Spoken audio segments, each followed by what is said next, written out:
In the previous class, we talked about perfect markets in the labor market, or perfect competition in the labor market. Today, we're going to imperfect competition in the labor market. In the perfect market, wage is determined by, or in the perfect competition, wage is determined by the demand for and the supply of labor, which means there's no government intervention and there's no trade union. That makes the labor market to be perfect. But in reality, there's no market that is perfect, because there's always going to be, there's no labor market that is perfect, because there's going to be government intervention or trade union intervention, or both of them at the same time. So the activities of the trade union, the activities of government will make the market, the labor market, to be imperfect. Get it again. Previously we talked about a perfect competition in the labor market, where the demand for and supply of determine the wage rate. But today we want to go into an imperfect competition in the labor market. So why is the labor market imperfect? The labor market is imperfect because we have the trade union and government. So these are economic agents too. Their activity makes the labor market to become imperfect. So it is not determined by wage rate anymore. The demand for and the supply is not. It's determined by government intervention or trade union activity. So today's focus is on trade union. Are you guys with me, please? Yes. The activity of these two agents make the market to be imperfect. So today we're focusing on trade union. So that's the first one. So the role of trade unions and government in wage determination. The action of trade unions and government are sort of intervention, which produce imperfection in the labor market. So there's imperfection in the labor market because there's interference, there's intervention from government or the trade union. So the focus, like I said earlier, is the trade union. Why do we call them trade union? We call them trade union because these are groups that are formed to protect the interest of workers. It's a group that is formed to protect the interest of workers. So we call them trade union. We have teachers union, we have unions. They are there to protect you as an employee. We call them union. Do you understand union here? They are sort of pressure group. Pressure group. So which simply means they can influence government decisions. Do we get it? Yes. So here I wrote, these are organizations that are formed to protect the interests of members, which are the workers. So for the trade union to represent you, you have to be part of their members. That means you have to pay the subscription fee. You have to pay a subscription fee. Subscription fee. To be part of the member. So they will protect you, they will represent you whenever there is issues between you and your employer. So that is trade union. So because they can intervene between you and your employer, these activities. Do I have to pay the fee? Yeah. Member, it's exclusive to members. It's exclusive. So you have to pay. If nobody pays, then how will the trade union carry on with their activity? They need money. Do you get it? Yes. So the trade union through collective bargaining. Where trade union representatives get together with employers aim to. So there's collective bargaining, which simply means the trade union will represent you whenever there is issue between you and your employer. So you don't go, they represent you through their executive, the ESCOs, or the representatives. They are the one in charge. So they represent you whenever there is issue between you and your employer, the trade union. So what are the aims of the trade union? Number one, increase the wage of their members. So they negotiate for increment in your salary. So now, look at the point here. The trade union will negotiate for you, right? So that your wages increases. They negotiate. Which simply means it is not about the demand for and the supply of anymore. It's about negotiation. So that makes it imperfect. Because in a perfect market, in a perfect labor market, it is determined by the demand for and the supply of. And which simply means wage will be at equilibrium. Wage paid should be what? At equilibrium. But here, the trade union will negotiate on your behalf. And as soon as the trade union negotiates on your behalf, you are likely to get more than the equilibrium wage rate. So it is imperfect.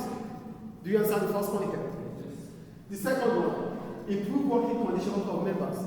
The trade union will negotiate a conducive working environment for you, which simply means firms are likely to pay more in terms of cost than what they used to pay, which means their costs will increase, and that would not allow them to be able to meet up with the equilibrium. This will decrease the demand for the goods.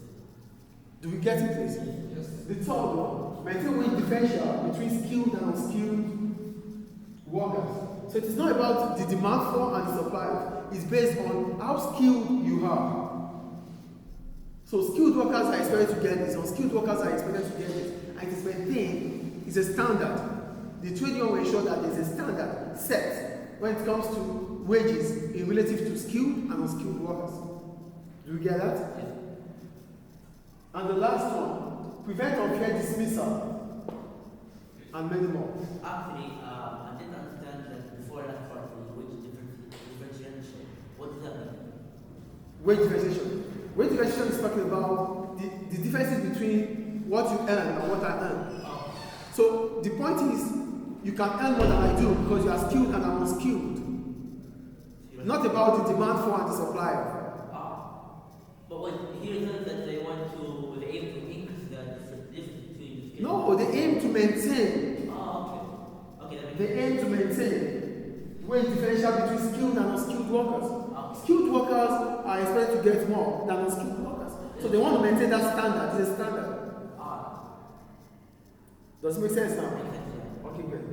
So economic analysis suggests that the strong trade union will be able to force wage rates above equilibrium wage rates. Remember in the labor market, which is perfect, the wage rate is always at equilibrium, where demand for and supply are intersect.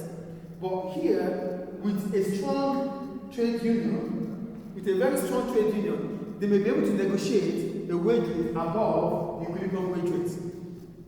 So if you are able to negotiate a wage above the equilibrium wage rate, what will happen? We have excess supply of labor and shortage of demand for labor. Do you get it? Shortage for demand of labor. Do you get it? Do you understand that now, please? Yeah. So look at it here. The strong bargaining power of the trade union will raise the equilibrium wage rate from WE to WU. Wage rate of the union. As soon as this happens, the supply of labor will shift rightward from QL to QLC. The demand for labor will shift leftward from QL to QLU. Yeah, sure. With the strong bargaining power, because the trade union will negotiate on your behalf as a member to get more than what you used to get in terms of wages, which simply means you might be paid above the equilibrium wage rate. The equilibrium wage rate is where the demand for and the supply of labor meet. Demand for and the supply of, this is equilibrium wage rate. This is what is being paid. Now there's a trade union intervention which bargain and negotiate on your behalf. A successful negotiation would allow you to earn more than the equilibrium wage rate. Now you are going to earn WU instead of WE. So your wage rate has increased because of the strong bargaining power of the trade union. Together. So as soon as that happens, there's incentive for people to want to work.